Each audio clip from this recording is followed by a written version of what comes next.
नमस्कार, next 9 news देख रही हैं आप और मैं हूं आपके साथ प्रज्ञा सिंह।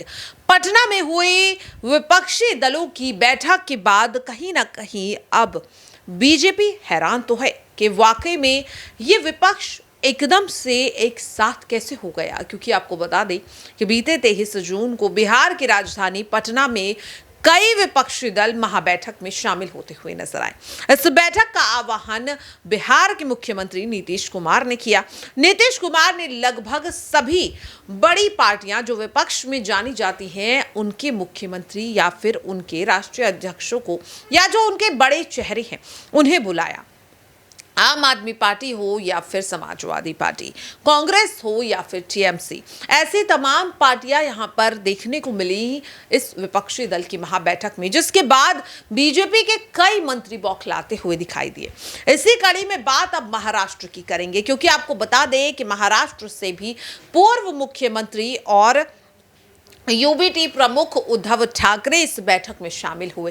न केवल उद्धव ठाकरे बल्कि एनसीपी चीफ शरद पवार भी इस बैठक में शामिल हुए, जिसके बाद महाराष्ट्र में सियासत गर्माती हुई दिखाई दे रही है। दरअसल आपको बता दें कि महाराष्ट्र के मुख्यमंत्री एकनाथ शिंदे ने उद्धव ठाकरे को पटना में हुई बैठक में शामिल होने के लिए सत्ता का लालची बता दिया। हैरान कर देने वाली बात है कि वो एकनाथ शिंदे जिन्होंने सत्ता की लालच में उद्धव ठाकरे को न केवल धोखा दिया बल्कि उनकी बागी पार्टी बीजेपी के साथ हाथ मिला लिया, वो आज उद्धव ठाकरे को सत्ता का लालची कह रहे हैं, जो अपने आप में हैरान कर देने वाला है।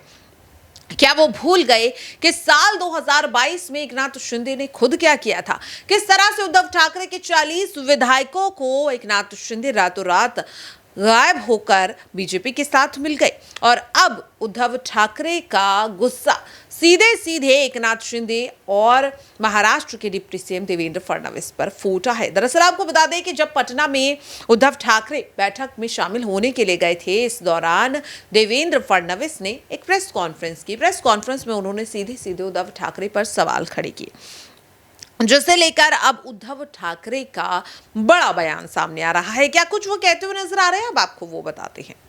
अब आपको बता दें कि इस बैठक को लेकर उद्धव ठाकरे ने कहा कि उन्होंने जानबूझकर ऐसा किया। दरअसल आपको बता दें कि पटना में विपक्षी दलों की बैठक में पीडीपी की अध्यक्ष महबूबा मुफ्ती के बगल में बैठने को लेकर अब भाजपा के निशाने पर आए शिवसेना यूबीटी प्रमुख उद्धव ठाकरे, जिसे लेकर वो साफ तौर पर कह रहे हैं कि उन्होंने ऐसा जानबूझकर किया। पार्टी कार्यकर्ताओं को संबोधित करते हुए उद्धव ठाकरे ने दावा किया कि महबूबा ने उन्हें बताया था कि पीडीपी के साथ भाजपा का गठबंधन इस शर्त पर था कि जम्मू कश्मीर को विशेष दर्जा प्रदान किया जाए। यहां पर माफ कीजिएगा, अनुच्छेद 370 को नहीं हटाया जाएगा। ठाकरे ने शुक्रवार को पटना में हुई विपक्षी दल की बैठक में इनके लिए कहा कि अपने राजनीतिक परिवारों और वंश को बचाने का प्रयास बताए जाने के संबंधी महाराष्ट्र के उप मुख्यमंत्री देवेंद्र फडणवीस के बयान की आलोचना की। उद्धव ठाकरे ने कहा, भाजपा के वरिष्ठ नेता को इतना नीचे नहीं गिरना चाहिए। उद्धव ठाकरे आखिर कहते हैं कि मैं जानबूझकर उनके बगल में बैठा।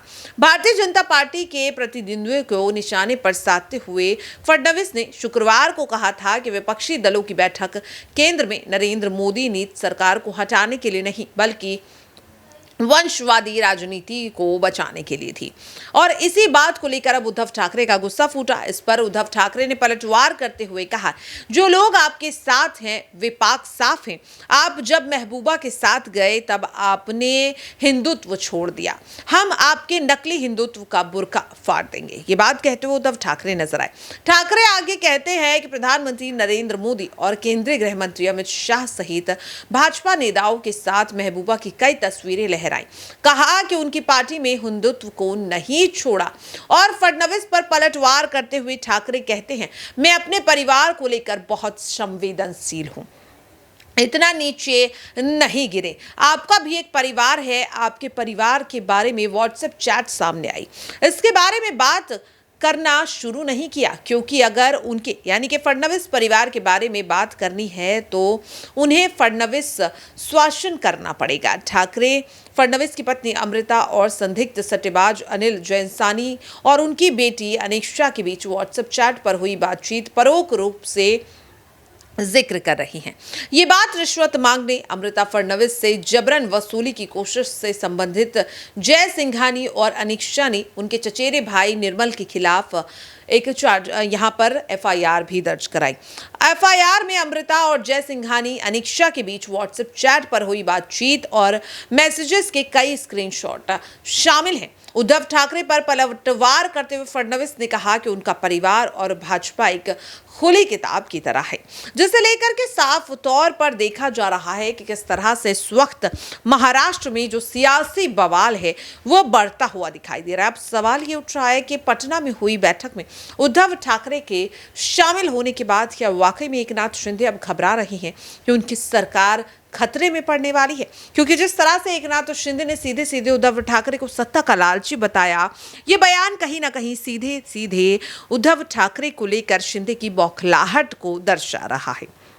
हालांकि इन तमाम मुद्दों को लेकर आप अपनी राय क्या रखते हैं, कमेंट बॉक्स में जरूर शेयर करें और बाकी ऐसी तमाम खबरों के लिए देखते रहें नेक्स्ट 9 न्यूज़। नमस्कार।